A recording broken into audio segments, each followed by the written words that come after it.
Hello students, this is Shifa ma'am, your English educator on Guidely. So guys, very good morning everyone. I hope you all are staying good and safe. So guys, today I have brought this video for you all people to boost your concepts, to grasp your concepts in a better way. Today I have brought the topic double fillers concept, right? So we'll be discussing some of the questions that what should be your exact approach so that you can gain maximum confidence, maximum accuracy and boost up your score in all the mock test, in whatever mock test you give in English section, whatever upcoming exams you are preparing for, right? So guys, this is a very important topic, double fillers. So कल हम लोगों ने error spotting पे बात की थी. Today will discuss about double fillers. ठीक है, आप देखो, let us proceed with the first question given over here.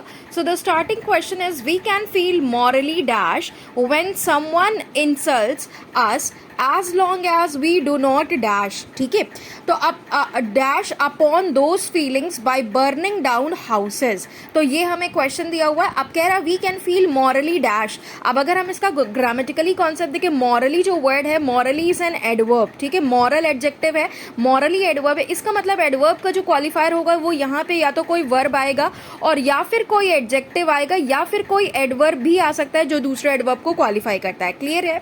अब अगर हम सेंस देखिए क्वेश्चन का क्या कह रहा है, we can feel morally dash. हम मॉरली डैश फील करते हैं जब हमें कोई क्या कहता है, इंसल्ट करता है. तो अब ये बताओ आप, insult is a negative sense. ठीक है, इसका मतलब क्वेश्चन की टोन क्या है, नेगेटिव है. अब क्वेश्चन की टोन नेगेटिव है तो आंसर भी नेगेटिव होगा. जब कोई हमें मॉरली डैश करता है तो हम बहुत ज्यादा इंसल्टेड फील करते हैं. तो अब ऑप्शंस देखते हैं. पहला ऑप्शन कह रहा है चैलेंज. तो मॉरली चैलेंज का क्या सेंस है, कोई मतलब नहीं है. चैलेंज का मतलब चैलेंज फेस करना, और स्टैंड का मतलब होता है कि अपने लिए आप खड़े रहो. हम बोलते हैं ना, I need to take stand for myself. मतलब अपने के लिए, मेरे लिए, मुझे अपने लिए खुद से स्टैंड लेना है, मतलब अपने लिए खुद से स्टेप लेना है. तो स्टैंड का तो कोई यहाँ पे क्या करेक्शन हो सकता है शायद से. अगला देखो क्या कह रहा है, बाउंड. बाउंड का मतलब होता है कि बाउंड होना, कहीं पे रुक जाना. बाइंड का पास्ट बाउंड होता है, और बिल्ड का मतलब तो बनाना, कंस्ट्रक्ट से होता है. तो इसका तो कोई सेंस है नहीं. आउटरेज्ड का मतलब होता है वॉयलेंट अटैक. ठीक है, एकदम से बहुत ज्यादा वॉयलेंट अटैक किसी पर हुआ, दैट इज आउटरेज्ड. एक्ट का मतलब एक्शन से रिलेटेड एक्ट है, इसका भी कोई सेंस नहीं है. ऑब्लिज्ड वर्ड देखिए अगला दिया हुआ. ऑब्लिज्ड का मतलब होता है किसी का कहना मानना. ठीक है, या फिर बहुत ज्यादा आप किसी को थैंकफुल हो तो उसके लिए हम ऑब्लिज्ड वर्ड लगाते हैं. थिंक का मतलब सोचना. ठीक है, थिंक मीन्स पॉन्डर. पॉन्डर को हम बोलते हैं ना, पॉइंट्स टू पॉन्डर, मतलब पॉइंट्स टू थिंक, जिस पर सोच विचार किया जाए. तो थिंक का कोई मतलब नहीं. वॉयलेट का मतलब होता है किसी चीज का उल्लंघन करना, किसी चीज को तोड़ना.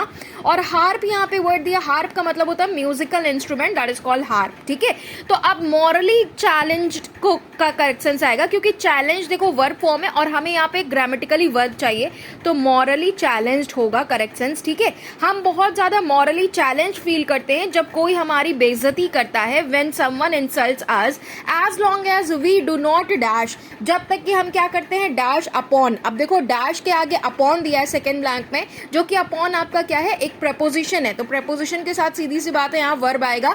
ठीक है, तो हम यहाँ पे we do not stand upon, जब हम खड़े नहीं हो पाते ना, तो फर्स्ट में चैलेंज के साथ स्टैंड दिया है, तो स्टैंड अपॉन हो जाएगा दोज फीलिंग. जब तक हम उन फीलिंग्स पे स्टैंड नहीं कर पाते, बाय बर्निंग डाउन हाउसेस, घर को जलाकर, जब तक कि हम बदला नहीं ले लेते हैं, तब तक हम बहुत ज्यादा इंसल्टेड फील करते हैं. तो ओवरऑल क्वेश्चन का मतलब क्या निकला कि जब तक हम किसी से बदला नहीं ले लेते, तब तक हम, अगर हम मॉरली चैलेंज तब तक फील करते हैं जब हमारी कोई बेइज्जती करता है. तो जब तक हम उस बेइज्जती का बदला नहीं ले लेते हैं, घर जला के ऐसा कोई अटैक करके, तब तक हमें सुकून नहीं मिलता है. क्लियर है?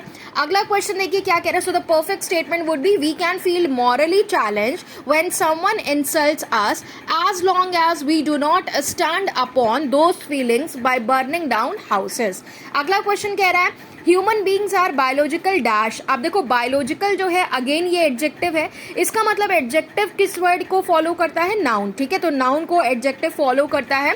बायोलॉजिकल डैश में अब देखते हैं, पहला ऑप्शन दिया है सोल्स. ठीक है, नाउन है, हो सकता है. पहला ऑप्शन थिंग्स दिया हुआ है, तो थिंग्स हो सकता है. अगले में ऑर्गेनिजम्स दिया हुआ है, सोल्स दिया हुआ है, फीचर्स दिया हुआ है, और लास्ट में यहाँ पे क्रिएचर्स दिया. अब देखो यहाँ पे सबसे बेस्ट वर्ड, हालांकि सारे परफेक्ट हैं तो सब noun. Human beings are biological, things तो हो नहीं सकता है, बायोलॉजिकल ऑर्गेनिज्म शायद से हो सकता है. आगे देखो क्या कह रहा है, बायोलॉजिकल सोल्स नहीं हो सकता, क्योंकि सोल तो कोई भी सोल हो सकता है. सोल किसी इंसान का भी हो सकता है, किसी एनिमल का भी हो सकता है. सोल का मतलब आपकी जो इनर जो पार्ट होती है बॉडी का, उसको हम सोल कहते हैं ना, जिसको आप आत्मा बोलते हो. ठीक है, फीचर्स, फीचर्स का मतलब तो एट्रीब्यूट होता है, किसी चीज का स्पेसिफिक फीचर होता है, कोई मतलब नहीं है। क्रिएचर्स बिल्कुल परफेक्ट सेंस दे रहा है गाइस। तो यहाँ पे अगर हम बात करें ऑर्गेनिजम्स या क्रिएचर्स की, तो हम देखते हैं आगे, सेकंड ब्लैंक चेक करते हैं। तो यहाँ पे देखो ऑर्गेनिज्म भी हो सकता है, human beings are biological organisms, और human beings are biological creatures, both are correct. Next आगे देखिए क्या कह रहा है, use to be grounded in time, जिनको हमें समय और प्लेस पे ग्राउंडेड करना चाहिए, और वरना, और else they come dash, they come backward. अब देखो यहाँ पे अगर हम लेते हैं ऑर्गेनिजम्स, दे कम्ड अनहिंज्ड, अनहिंज्ड का मतलब होता है मेंटली इल, ठीक है। यहाँ पे ऑर्गेनिजम्स अगर हम लेते हैं, human beings are biological organisms, तो ऑर्गेनिजम्स के साथ जो सेकंड वर्ड दिया है वो अनहिंज्ड दिया है। अनहिंज्ड का मतलब होता है मेंटली इल या अनस्टेबल कंडीशन जो होती है उसको अनहिंज्ड बोला जाता है। तो मेंटली स्टेबल का तो कोई मतलब है नहीं यहाँ पे, ठीक है। और एल्स दे कम अनहिंज्ड, तो दे कम अनहिंज्ड का सेंस करेक्ट नहीं है। कम देखो वर्ब है, तो वर्ब के साथ प्रेपोजिशन जुड़ जाएगा ना, तो वर्ब के साथ प्रेपोजिशन जुड़कर ये एक फ्रेजल वर्ब बनाएगा, तो अनहिंज्ड हो नहीं सकता। बचा हमारे पास एक ही ऑप्शन है, that is why E is the best answer. तो ये स्टेटमेंट क्या बनेगा पूरा complete, human beings are biological creatures, human beings जो है वो एक बायोलॉजिकल क्रिएचर्स हैं जो कि क्या करते हैं, they need to be grounded in time and place, जिनको हमें समय पे और प्लेस पे ग्राउंड करना चाहिए, वरना और एल्स दे कम अगेन, वरना ये वापस से लौट जाते हैं, वापस से आ जाते हैं, दे कम अगेन, तो कम के साथ अगेन प्रपोजिशन आएगा, come again is a phrasal verb. Next question देखिए क्या कह रहा है, dash there golden years of love and togetherness, the couple dash all their guest, ठीक है, all their guest at there 15th wedding anniversary. अब देखो यहाँ पे कह रहा है डैश देयर गोल्डन ईयर्स, तो अब यहाँ पे क्या हो सकता है, सेलिब्रेटिंग देयर गोल्डन ईयर्स हो सकता है बिल्कुल। रिजॉइसिंग, रिजॉइस का मतलब होता है खुशी मनाना, बहुत ज्यादा खुश होना, तो शायद से हो सकता है। अगला कह रहा है रिमेंबरिंग देयर गोल्डन ईयर्स, तो golden years of love and togetherness को रिमेंबर करने की बात कर रहा है, शायद से हो सकता है। आगे कह रहा है कमेमोरेटिंग, कमेमोरेटिंग का मतलब होता है किसी चीज की याद में, तो कमेमोरेटिंग का मतलब यहाँ पे करेक्ट सेंस नहीं है। हम बात करें कमेमोरेटिंग देयर गोल्डन ईयर्स, तो of love and togetherness the couple brought all their guest, तो अब यहाँ पे सेकंड ऑप्शन भी देख लेते हैं, यहाँ पे दिया हुआ है brought, the couple brought all their guest का कोई मतलब नहीं है, कपल अपने गेस्ट को ब्रॉट किया, तो हम किसी सामान को ब्रिंग करते हैं ना कि कपल्स को गेस्ट को ब्रॉट कर रहे हैं। गेस्ट को प्रॉमिस किया, तो गेस्ट को क्या प्रॉमिस किया, प्रॉमिस का भी कोई सेंस नहीं है, जब प्रॉमिस नहीं होगा तो रिजॉइसिंग में नहीं होगा। The guest the couple welcomed there guest हो सकता है, तो पहला वाला शायद से हो सकता है। अगला कह रहा है asked, the couple asked all their guest at there 15th wedding anniversary, couple ने अपनी 15वीं मैरिज एनिवर्सरी पे क्या किया, उनका लोग गेस्ट को पूछा, तो पूछने का क्या मतलब है, कोई मतलब नहीं। ग्रीटेड का मतलब होता है वेलकम करना, तो कपल ने गेस्ट को वेलकम किया, शायद से हो सकता है, लेकिन पहला टर्म आपको यहाँ पे वेलकम अगर हो सकता है, ग्रीटेड का सेंस है, तो पहला वर्ड ऑब्जर्विंग दिया हुआ है। ऑब्जर्विंग देयर गोल्डन ईयर्स का क्या मतलब है, ऑब्जर्व किया, ऑब्जर्व मतलब देखा गया, तो देखने का तो कोई सेंस नहीं है यहाँ ना, यहाँ पे सेलिब्रेट करने की बात करेंगे ना, तो सेलिब्रेटिंग यहाँ पे परफेक्ट कौन सा सेंस होगा, ए और ई। अब देखो अगर हम बात करें ए और ई में से, तो ए और ई में से परफेक्ट सेंस जो है वो सेलिब्रेटिंग का है, तो अब यहाँ पे स्टेटमेंट जो बिल्कुल परफेक्ट, आपको सबसे बेस्ट वर्ड चूज करना होता है, ठीक है। तो स्टेटमेंट क्या बनेगा, celebrating their golden years of love and togetherness, अपने लव और टुगेदरनेस की 15 साल को सेलिब्रेट करने के लिए, गोल्डन ईयर्स को, कपल ने क्या किया, द कपल ने क्या किया, वेलकम किया। तो पहले ऑप्शन में देखो उसके साथ क्या दिया है, सेलिब्रेटिंग के साथ वेलकम दिया हुआ है, welcomed all their guest on their 15th wedding anniversary, 15वीं वेडिंग एनिवर्सरी पे कपल ने क्या किया, गेस्ट को वेलकम किया, ठीक है। तो वेलकम का सिनोनिम लास्ट में ग्रीटेड तो है, लेकिन ऑब्जर्व का, ऑब्जर्विंग देयर गोल्डन ईयर्स का करेक्ट सेंस नहीं है, ऑब्जर्विंग से ज्यादा बेस्ट वर्ड है सेलिब्रेटिंग, तो इसीलिए आपका ए ऑप्शन करेक्ट आंसर है। नेक्स्ट क्वेश्चन देखिए, last question guys, let us see, कह रहा है since it does not have the dash. अब देखो आर्टिकल दा लगा है, दा के बाद डैश है, इसका मतलब दा के बाद या तो नाउन आएगा या फिर एडजेक्टिव आएगा, यही दो वर्ड्स आ सकते हैं, इसके अलावा तो कुछ नहीं आ सकता, क्योंकि article is always followed either by a noun or a qualifying adjective that qualify identifies a noun, ठीक है। तो अब कह रहे हैं since it does not have the dash to do anything, कुछ भी करने के लिए, to do anything beyond sending out, किस चीज को सेंड आउट करने की बात कर रहा है, sending out notices, the corporation now decided to take steps to attach movable properties, properties such as, जैसे कि card, so that people take the notices more dash, ताकि लोग नोटिसेस को और ज्यादा क्या ले, डैश ले, मोर। अब देखो मोर के बाद डैश लगा, इसका मतलब यहाँ पे मोर डैश में कोई एडजेक्टिव सेंस आएगा, ठीक है। देखते हैं क्या हो सकता है। अब पहला कह रहा है since it does not have the authority, तो अथॉरिटी नाउन है, शायद से हो सकता है। आगे कह रहा है द नोटिसेस मोर अप्रोप्रिएटली, लोग और ज्यादा नोटिसेस को अप्रोप्रिएटली लेंगे।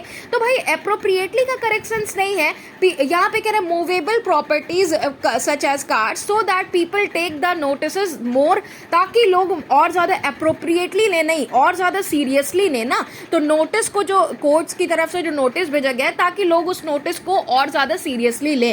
तो गट्स का क्या मतलब है, अगला ऑप्शन देखो क्या कह रहा है, कह रहा है since it does not have the influence, क्योंकि इसमें कोई प्रभावित करने वाली चीज नहीं है। तो भाई इन्फ्लुएंस का कोई मतलब नहीं, और जस्टली का मतलब होता है कोई चीज जो कि बिल्कुल जस्ट है, कोई चीज जो कि बिल्कुल फेयर है, ठीक है, दैट इज कॉल्ड जस्टली। तो फेयर का तो कोई मतलब ही नहीं है यहाँ पे, इलॉजिकल सा सेंस है। अगला वर्ड दिया हुआ है गट्स, गट्स का मतलब होता है करेज, साहस। तो since it does not have the courage, guts, तो गट्स का मतलब करेज से है, तो इसमें गट्स या करेज की क्या बात आ गई, कोई मतलब नहीं। जब गट्स नहीं तो सिंसियरली भी नहीं होगा, गट्स के साथ ऑप्शन दिया है। अगला कह रहा है प्रेस, लास्ट में डी वाले ऑप्शन में प्रेस दिया, प्रेशर दिया है। प्रेशर का भी मतलब कोई सेंस नहीं है, कह रहा है since it does not have the pressure, तो प्रेशर का क्या मतलब है, और यहाँ पे प्रेशर के साथ वर्ड ग्रेवली दिया हुआ है। ग्रेव का मतलब होता है बहुत ज्यादा सीरियस, ठीक है, हम बोलते हैं ना she has committed a grave crime, मतलब बहुत बड़ा गुनाह उसने किया है, तो ग्रेव से ग्रेवली बना है, तो ग्रेवली का भी कोई सेंस नहीं है। अगला वर्ड दिया हुआ है पावर, पावर शायद से हो सकता है क्योंकि पावर आपका नाउन टर्म है। कह रहा है since it does not have the power, क्योंकि उसमें इतनी पावर नहीं है, इतनी जान नहीं है, इतनी अथॉरिटी नहीं है। अथॉरिटी और पावर सिमिलर टर्म्स है यहाँ पे। To do anything beyond sending out notices, ठीक है, नोटिस भेजने के अलावा उनके पास इतनी अथॉरिटी नहीं है, पावर नहीं है कि वो इससे ज्यादा कुछ नहीं कर सकते हैं, बस हमें नोटिस भेज सकते हैं, नोटिस भेजने से ज्यादा हमारा कुछ बिगाड़ नहीं सकते हैं, ये कह रहा है। आगे कह रहा है the corporation has now decided, तो कॉर्पोरेशन ने अब डिसाइड किया है to take steps to attach, कि वो अटैच करेगी मूवेबल प्रॉपर्टीज जैसे कि कार्स को, सो दैट पीपल, ताकि लोग क्या करें, so that people take the notices, ताकि लोग उस नोटिस को और ज्यादा सीरियसली लें, ध्यान दें उस पर, और ज्यादा सीरियस हो लोग नोटिस को लेकर, ठीक है। तो मोर के साथ गाइज यहाँ पे सीरियसली वर्ड बेस्ट वर्ड है, तो ये स्टेटमेंट आपका बिल्कुल परफेक्ट बनेगा। तो स्टेटमेंट पूरा करेक्ट क्या बनेगा, since it does not have the power, क्योंकि उसमें इतनी पावर नहीं है, उसमें इतनी हिम्मत नहीं है कि वो हमें नोटिस के अलावा कुछ भेज पाए, ठीक है। To do anything beyond sending out the notices, the corporation has now decided, इसलिए अब कॉर्पोरेशन ने डिसाइड किया है, क्या डिसाइड किया है, निर्णय लिया है, टू टेक स्टेप्स, की कॉर्पोरेशन अब स्टेप उठाएगी, टू अटैच, की वो कॉर्पोरेशन मूवेबल प्रॉपर्टी जैसे कि कार है उसको क्या करेगी, सो दैट पीपल टेक, ताकि लोग उन नोटिसेस को और ज्यादा सीरियसली ले और ज्यादा ध्यान दे, ठीक है। So guys, option E is making the best answer choice grammatically and contextually. So guys, this is the end for today. I hope you all enjoyed this video for double fillers, and इसी तरह से अगर आप खुद से questions practice करोगे तो definitely guys बिल्कुल accuracy 100% आएगी और confidence भी boost up होगा, ठीक है। So all the best guys for the students who are preparing for upcoming banking and insurance exam. I hope you all are going to rock in the upcoming exam guys.